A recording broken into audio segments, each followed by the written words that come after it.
আসসালামু আলাইকুম। লামিস ব্লগে আপনাদের আরও একবার স্বাগতম জানাচ্ছি। ঢাকা বাংলাদেশ থেকে আমি জান্নাতুল লামিয়া। আশা করছি আপনারা সবাই অনেক বেশি ভালো আছেন এবং সুস্থ আছেন। আলহামদুলিল্লাহ, আমিও ভালো আছি। সকাল সকাল উঠেই কিন্তু প্রতিদিন রুটি বানাতে ভালো লাগে না আমার, কিন্তু তবুও রুটিটাই বানিয়ে নিচ্ছি। কারণ রুটি ছাড়া আমার কিন্তু সকালে অন্য কিছুই ভালো লাগে না, হয় রুটি বা পরোটা এরকম টাইপ কিছু ভালো লাগে। সকালে একদমই ভাত খেতে ভালো লাগে না। আজকের রুটিটা কিন্তু লাল আটার রুটি হবে, এটা কিন্তু সাদা আটা না।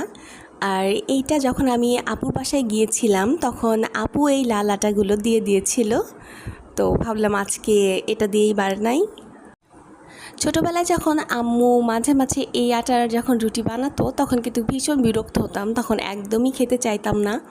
কিন্তু দেখুন এখন কিন্তু এটা খেতে ভীষণ ভালো লাগে। আসলে সময়ের সাথে সাথে কিন্তু আমাদের রুচিরও একটু পরিবর্তন আসে। ছোটোবেলায় যেটা আমরা একদমই পছন্দ করতাম না, এটা কিন্তু এখন বেশ ভালো লাগে।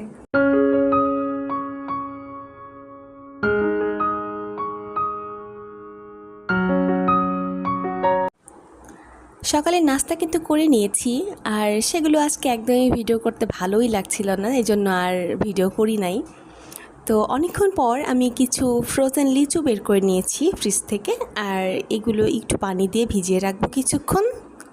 তারপর এটা যখন একটু নরমাল হয়ে আসবে তখন এটা খেয়ে নেব।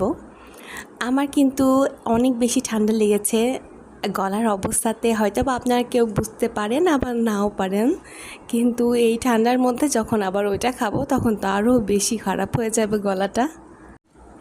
এই কচুটাকে আসলে কি নামে ডাকে এটা আমার মনে পড়ছে না। তো এটা আর আমার বাবা এগুলো নিয়ে এসেছিল, তো ওকে ভীষণ বকাবকি করছিলাম যে এটা তো আমি রান্না করতে পারি না, তুমি কেন এনেছো। তো তারপর দেখি এখন কিভাবে রান্না করা যায়। তো আমার প্রিয় আপু আর আন্টিরা যদি জানেন তাহলে প্লিজ আমাকে বলবেন, কমেন্টে জানিয়ে যাবেন যেটা কিভাবে রান্না করব। আমি কখনো আসলে এটা রান্না করিনি। তো এই যে দেখুন লিচুগুলো কিন্তু একদম নর্মাল হয়ে গিয়েছে, একদম যেভাবেই যে আগে রেখেছিলাম ওরকম হয়ে গিয়েছে, কিন্তু ঠান্ডাটা কিন্তু ওরকমই আছে। প্রতিদিন ভিডিওতে যেই কথাটা বলি আজকেও সেটা বলে নিচ্ছি। আমার ভিডিওটি যদি আপনাদের ভালো লেগে থাকে তাহলে একটি লাইক দিয়ে ভিডিওটি দেখা কন্টিনিউ করবেন। আর যদি খুব বেশি ভালো লেগে থাকে তাহলে চ্যানেলটি সাবস্ক্রাইব করে রাখতে পারেন, এতে করে আমি যখনই ভিডিও আপলোড করব তখন আপনি সেটা সবার আগে দেখে নিতে পারবেন। আজ দুপুরে সেরকম রান্না করার একদমই ইচ্ছে করছিল না। আসলে দেশের যে অবস্থা সেটা তো আমরা সবাই জানি, আর তবুও এখন কিন্তু ভালো লাগছে। বেশ কিছুদিন আন্দোলনের পর এখন কিন্তু ছাত্র সমাজ, এবং শুধু ছাত্র সমাজ না পুরো দেশবাসী কিন্তু অনেক বেশি খুশি। এখন একদিকে যেমন ছাত্র সমাজ অনেক বেশি পরিশ্রম করছে, তারা অনেক বেশি পরিশ্রমী হয়ে উঠেছে, আর ঠিক তার বিপরীতে কিছু মানুষ কিন্তু দেশটিকে ধ্বংস করছে, যেটি মেনে নেওয়া একদমই সম্ভব নয়। রাজনীতি শব্দটির সঙ্গে আমি একদমই পরিচিত নই, তাই এই বিষয়ে কোনো কথা বলতেও চাই না, কারণ সেই বিষয়ে আমার কোনো নলেজ নেই। তো একটা জিনিসই শুধু চাই যে দেশে শান্তি আসুক, যার মাধ্যম দিয়েই আসুক বা যেই কারণে আসুক যাই হোক, কিন্তু দেশের শান্তিটা আসুক। আগের মতো যেন সাধারণ জনতা আমরা বাসা থেকে যখন বের হব তখন যেন আমাদের মনের মধ্যে সেই ভীতিটা না আসে। এখন রাতের বেলা বিভিন্ন জায়গায় ডাকাতি হচ্ছে, ছিনতাই হচ্ছে, এগুলো তো আমাদের কাম্য না। আমরা চাই একটি শান্তিপূর্ণ দেশ যেখানে আমরা স্বাধীনভাবে বের হতে পারবো এবং সুস্থ সবলভাবে আবার বাসায় ফিরে আসতে পারবো। তো এটাই আশা করি, ইনশাল্লাহ আস্তে আস্তে সব ঠিক হয়ে যাবে, শুধু একটু সময় দিতে হবে। এখন শুধু সেই দিনেরই অপেক্ষা যে কবে সব কিছু আবার আগের মতো হয়ে যাবে, সব কিছু ঠিক হবে, আমাদের জানের ভয় থাকবে না তখন। এই জন্য প্রশাসনিকের সাথে আমরা যারা আম জনতা রয়েছি তাদের সাহায্যও কিন্তু প্রয়োজন। যাই হোক, আজ অনেক কথা বলে ফেললাম। তো আমি কিন্তু এখানে দুপুরে রান্নার জন্য মাছ কেটে নিয়েছি, তারপর লবণ হলুদ দিয়ে প্রথমে মাখিয়ে রেখেছিলাম। আসলে তখন আমার কাছে আদা রসুনটা বাটা ছিল না, তো এই জন্য পরে যখন আদা রসুনটা বেটে নিয়েছি তখন অল্প একটু নিয়ে তারপর মাছের সঙ্গে মিক্স করে দিয়েছি, আর এটাকে একটু রেখে দেব, পরে যখন খাওয়ার আগ দিয়ে এটা একটু ফ্রাই করে নেব। তো আমি কিন্তু আজকে একটু কলিজা বের করে নিয়েছি, গরুর কলিজা, ওইটা আজকে একটু ভুনা করব। আজ অনেক কথা বলেছি, আর এরই মাঝে যদি আপনাদের কোনো একটি কথা যদি খারাপ লেগে থাকে তাহলে প্লিজ সেটি ক্ষমা সুন্দর দৃষ্টিতে দেখার চেষ্টা করবেন। আর এদিকে কিন্তু ঠান্ডায় আমার গলা একদম বসে গিয়েছে, আর কথা বলতে ভীষণ কষ্ট হচ্ছে। আমি যখন ভয়েস দিচ্ছি তখন আমাকে দেখা যাচ্ছে যে আধা ঘন্টা 1 ঘন্টা লেগে যাচ্ছে এই কয়েক মিনিটের ভয়েস দিতে। মানে এত কষ্ট হচ্ছে ভয়েসটা দিতে। আশা করছি আপনারা এই বিষয়টি একটু এড়িয়ে যাবেন আজকে, আর দোয়া রাখবেন যেন আমি সুস্থ হয়ে যেতে পারি তাড়াতাড়ি। আপনারা হয়তো বা খেয়াল করেছেন আমি প্রথমে কুকারটা কিন্তু গ্যাসের চুলায় বসিয়েছিলাম, আর এরপর কিন্তু আমি আবার ইনফ্রারেডে বসিয়ে দিয়েছি, কারণ ওই পাশ থেকে আমার কিন্তু ভিডিও করতে ভীষণ কষ্ট হচ্ছিল। তো আসলে ওই পাশ থেকে বাতাসও আসে, যেহেতু ওই জানালাটা কিন্তু দক্ষিণে, আর দক্ষিণের বাতাস কিন্তু এসে আমাকে রান্না করতে ভীষণ অসুবিধা করে। তো এই জন্য আমি কিন্তু এটাতেই বেশি রান্না করি।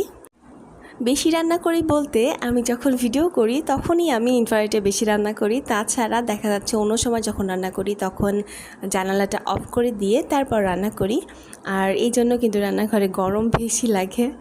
তো আমি প্রথমে কিন্তু আবার ইনফ্রারেডে দিয়েছিলাম, তারপর আবার গ্যাসে বসিয়ে দিয়েছি, কারণ যখন মশলাটা কষিয়ে নিচ্ছি আর কুকারে যখন আমি বসাই তখন গ্যাসেই ভালো হয়, কারণ এইটাতে একটু হিটটা কম লাগে, কারণ কুকারের নিচটা কিন্তু একদম পুরোটা সমান না, কুকারের মাঝখানে একটু উঁচু থাকে। এই জন্য কিন্তু ইনফ্রারেডে বসালে একটু দেখা যাচ্ছে ঠক করে, ভালোভাবে বসতে চায় না, তাই হিটটাও কিন্তু ভালোভাবে লাগে না।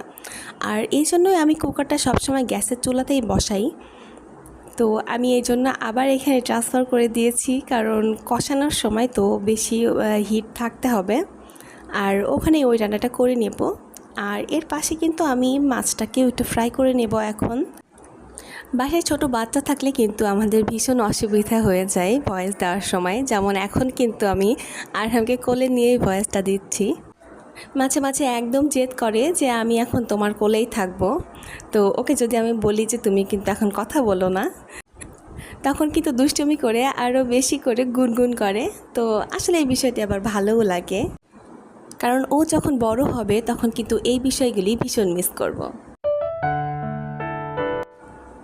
দেশের এই পরিস্থিতির জন্য কিন্তু আরহামের বাবা কটা দিন বাড়িতেই ছিল, আর এই যে আমরা কিন্তু দুপুরে খাওয়া দাওয়া করবো, আর এরই মধ্যে কিন্তু অনেকটা সময় চলে গিয়েছে। আমরা সবাই গোসল করেছি, নামাজ পড়েছি, তারপর কিন্তু খাবার টেবিলে খাবারটা দিয়ে দিলাম।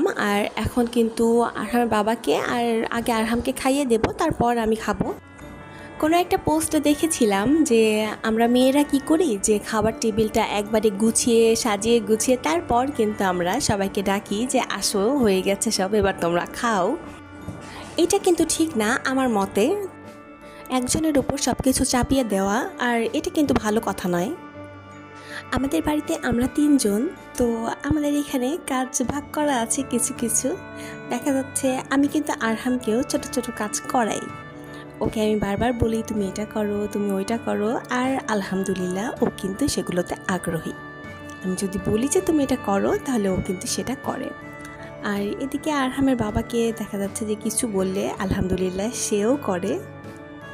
ছেলে মানুষ যদি বাড়িতে টুকিটাকি কাজ করে বা বউয়ের যদি একটু সাহায্য করে তাহলে কিন্তু এতে লজ্জার কিছুই নেই, এটা নবীর সুন্নত, আপনি এটা করতেই পারেন। এটা নিয়ে কেউ কোনো কিছু বলতেও পারবে না, আর এটা নিয়ে হাসাহাসি করারও কোনো ব্যাপার নেই। তাই ভাইয়াদের বলছি আপনারা নির্দ্বিধায় আপুদেরকে হেল্প করতে পারেন।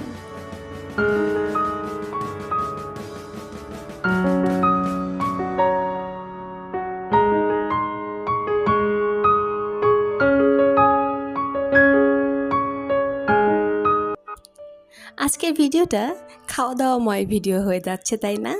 শুধু এটা খাচ্ছি সেটা খাচ্ছি। আসলে আমাদের বের হওয়ার কথাও ছিল, কিন্তু দেশের যে পরিস্থিতি এখন তো কোথাও বেরও হতে পারছি না, বাসায় বসে আসলে বোর হচ্ছি। তাই শুধু যাওয়ার মধ্যে এখন শুধু ছাদেই যেতে পারি, তাছাড়া আর কোথাও বের হতে পারছি না, কারণ একটু ভয় লাগে বের হতে এখন। তাই ছাদ থেকে এসে আরহামের বাবাকে আমি কিছু ফ্রুটস কেটে দিচ্ছি, আর আজকে সন্ধ্যায় আর কিছু বানাবো না, শুধু চাটা বানিয়ে নিচ্ছি, আর ওদেরকে একটু ফল কেটে দেবো, এটাই ওরা খেয়ে নেবে।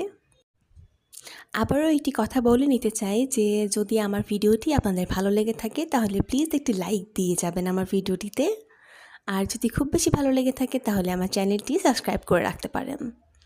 আর এই যে আমাদের 3 জনের জন্যই কিন্তু চাটা বানিয়ে নিয়েছি।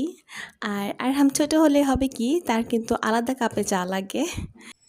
তো যাই হোক, আজকের ভিডিওটি এ পর্যন্তই থাক। দেখা হচ্ছে পরের ভিডিওতে। আর দোয়া করবেন পরের ভিডিওটিতে যেন দেশের অবস্থা আরও ভালো হয়ে যায়। তো সবাই ভালো থাকবেন, সুস্থ থাকবেন। সবাইকে খোদা হাফেজ।